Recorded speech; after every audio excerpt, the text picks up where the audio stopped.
राष्ट्रवादीच्या तालुकाध्यक्षांच्या ऑफिसमध्ये झालेल्या बैठकीमध्ये फरार आरोपी कृष्णा आंधळे उपस्थित होता असा आरोप धनंजय देशमुख यांनी केलाय।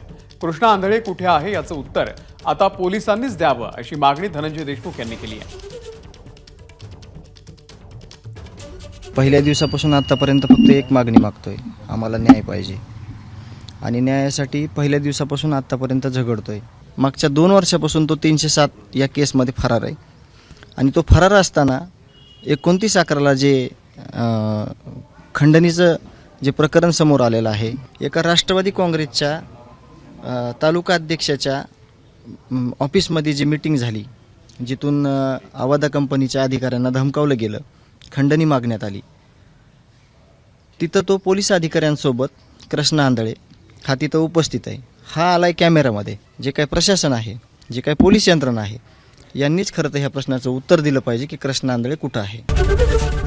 एबीपी माझा, उघडा डोळे बघा नीट।